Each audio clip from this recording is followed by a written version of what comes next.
Bonjour pasteur, to sepeli koyamba yo na plateau na biso. Soyez les bienvenus et loko to bengiseli yo awa to découvrir yango mais to pesi yo maloba yo moko se présenter nano oyebisa biso kombo na yo.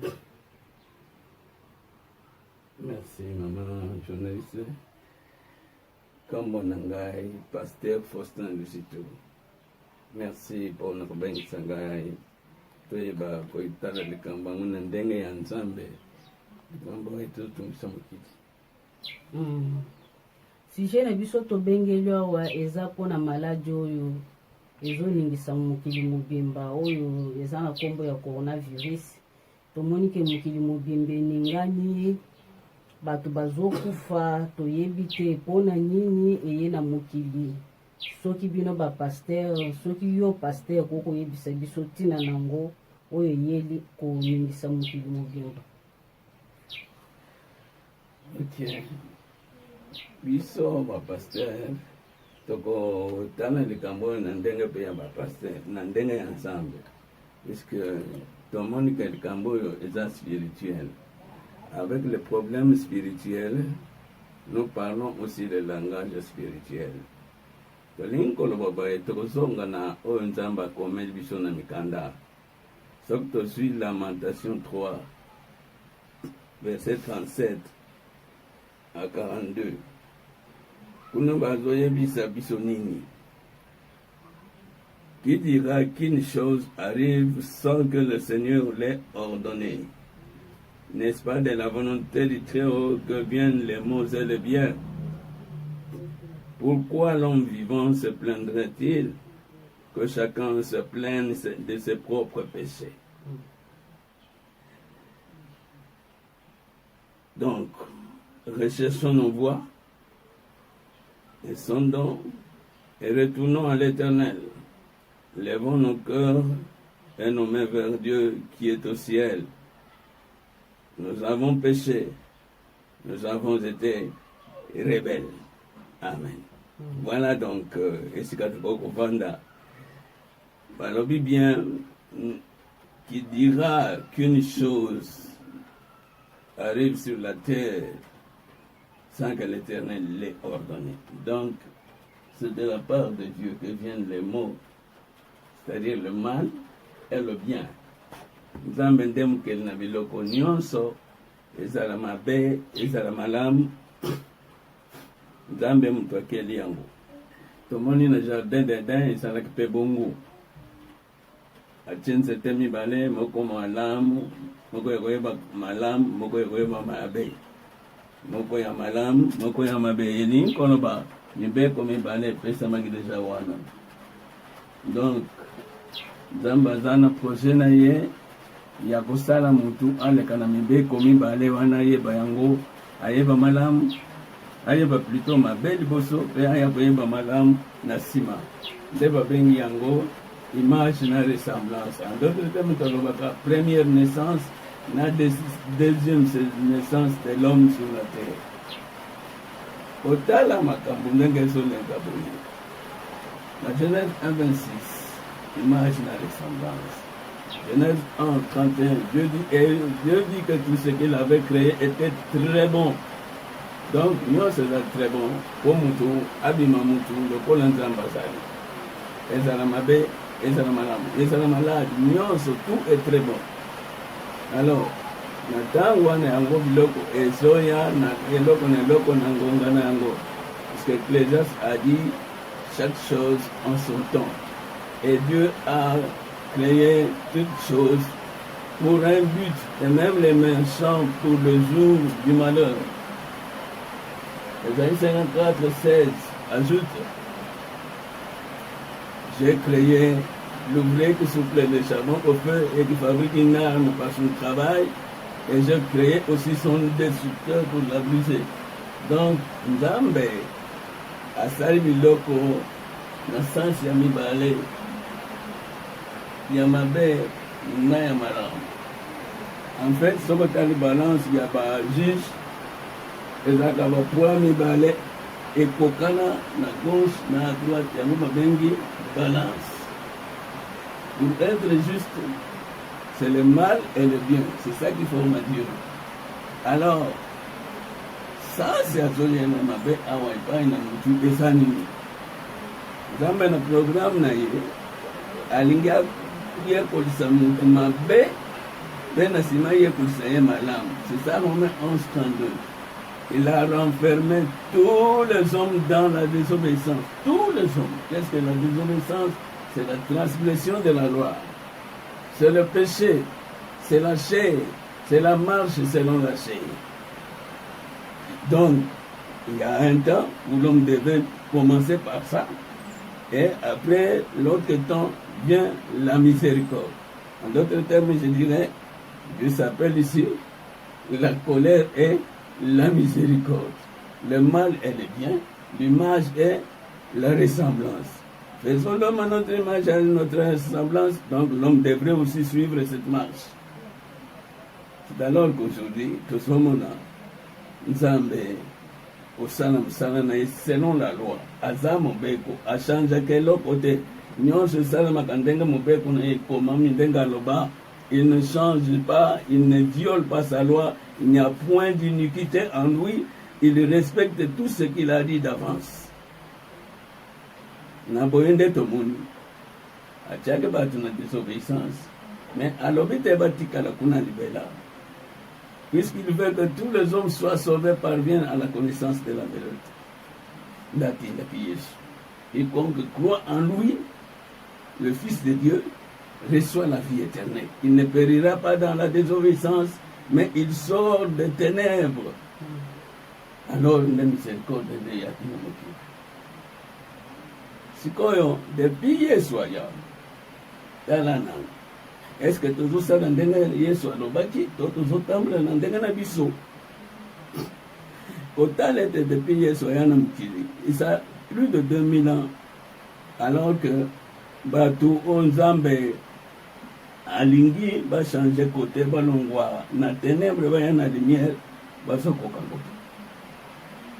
Donc on va soko kangote aluki façon ya kopesa nzela na batu nyonso baleka na mpanzi ya kusona malamu. O Yesu ya iko perception mabe. Chaque chose a eu un temps. Il y a un temps de ténèbres et aujourd'hui, désormais depuis Jésus, je disais, c'est le temps de lumière. Bato bazoko bakotambula na lumière atako yamba Yesu ndo kobika. Mais oyo azotambula na ténèbres atako yamba Yesu okufa. Yango ayena fimbu maladi oyo eza fimbu na Nzambe. Fimbu na Nzambe na sens ya ko redresser, ya ko recruter ba vrai serviteur.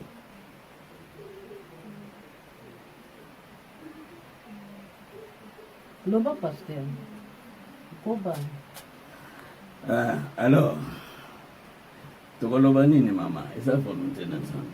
Asalaka oyo alingi. Asali yango ndenge nautoloba Isaïe 54 verset 16. Na gauche asali bato bazosala manduki po babomaka bato na mokili. Nayoki bamosusu balobi déjà que maladi oyo COVID-19 eza virus fabriqué. Nzambe apesaki bango intelligence de ténèbres po basala mosala wana. Aye mpe na kote ya lumière.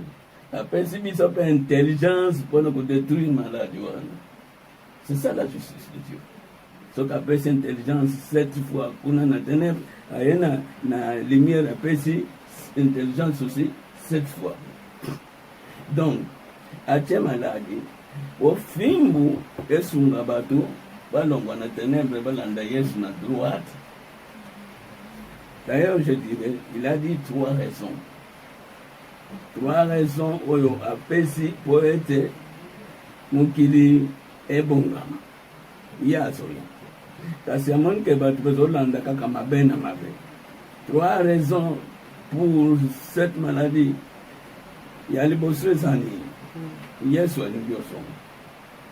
Atali mokili mobimba, bato bazobongama te, surtout les Asiatiques. D'ailleurs, Yesu ayakambala liboso pana bango, siko palingi asonga. Mais comment était bato bakangami na bikeko na bango, batomboli bikeko plus d'ailleurs bakomi na projet basala bible mosusu.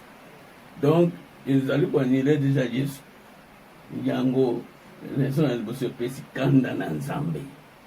Ya mibale vraie doctrine na mokili esili nguya bikeko nde ekomi kohenie. Sikoyo alingi akitisa nguya ya bikeko wana. Donc raison ya mibale tolobi système céleste. Il faut être sur place. Bikeko esila nguya. Système céleste, pourquoi? Système ya liboso terrestre autouti koloba ténèbres, image, désobéissance, système péché. Ya mibale système Saint-Esprit o Yesu ayaki koteya. Ya monde sengele renie o comme ma crainte de Dieu dans l'homme. Lokola na tango ya bapôtre, na tango ya Beli, ya tango ya Moïse, bomona kitango même Pierre alobika boye ananesa koi. Epesi kobanga na mukimo ngumba. Makambo wana sila yango alingia sungisa avant aya. Troisième raison, désordre sexuel.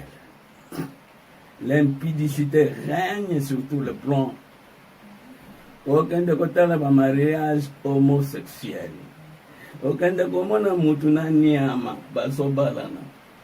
Aucun de komona tata na mwana na ye lokola Lévitique alobi apekisi yango. Lévitique 18 azopekisa makambo wana. Nde biloko pesi kanda. Lesbiennes, les mariages sans contrat, yakatovanda kaka, batu bazotambula bulumbu, batu bazotambula bulumbu zoni ezate surtout na Kinshasa, Sodome na Gomorrhe.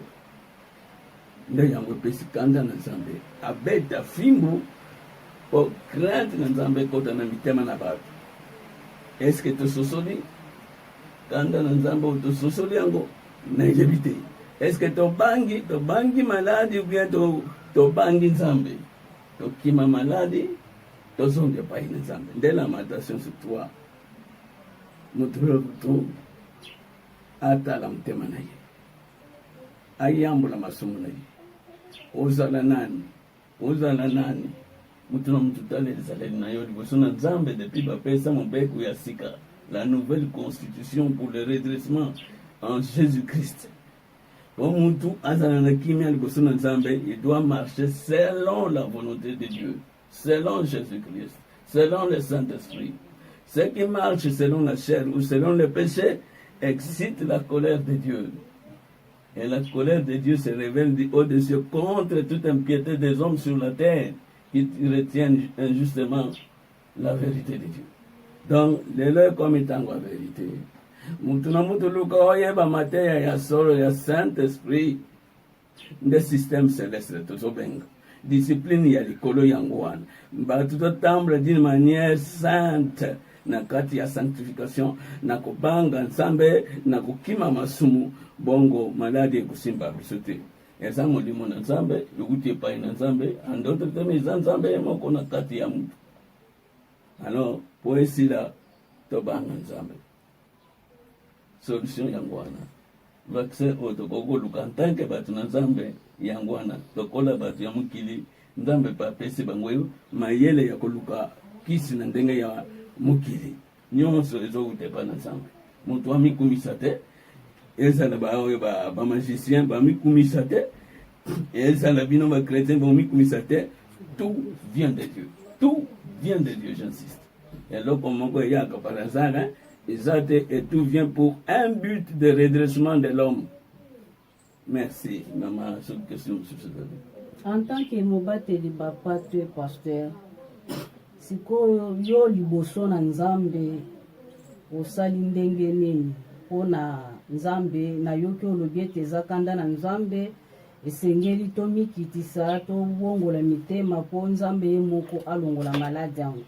En tant que musali na Nzambe par na yo osali liboso na Nzambe eza nini mpona bapate na yo ozomema mpona yebike bango nyonso mpe bakocomprendre te likambo yango mais yo role na yo liboso na Nzambe osali ndenge nini mpe Nzambe na yo alobi nini mpona maladi yango. Merci maman. Je crois que la réponse de ça est englobée presque nyonso. ngai nasali nini ngai naza mosala na nzambe serviteur, c'est-à-dire nazosala na elanga na nzambe, nazosunga mabota, nazosunga bapa te oyo nzambe apesi ngai, nazosunga mboka, nazosunga mokili mobimba. Nazali mosala na nzambe kote wana ya kolelela nzambe ntango nyonso. Yango mpe apesi ete soki tobaluki biso nyonso kobanga nzambe, tofukami liboso na ye, tobeleli ye, akopesa solution.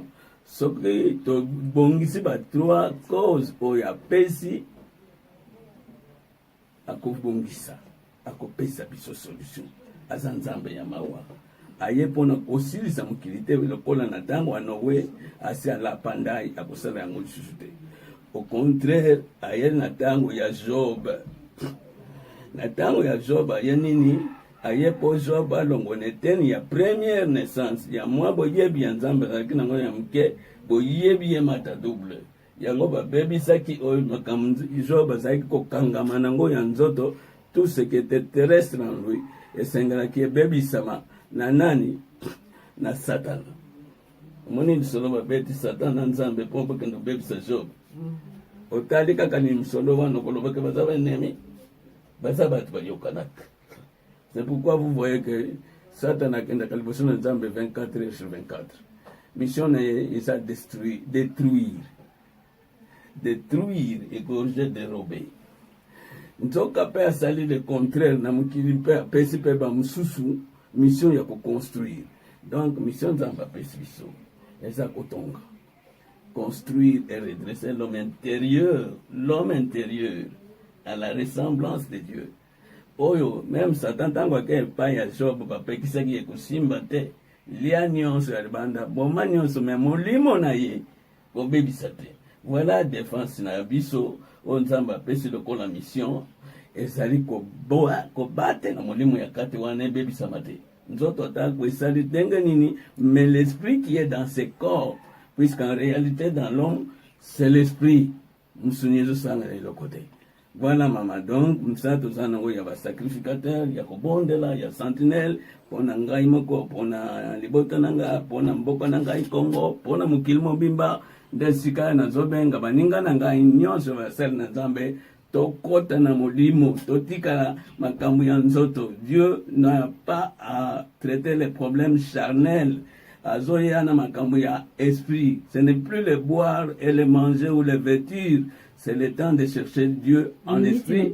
Zambaza esprit. Miniti na biso elinge kutokulimi tokoma na suka. Toyebi ata mbala sima tokopusa na lisusu mbala sima tokoki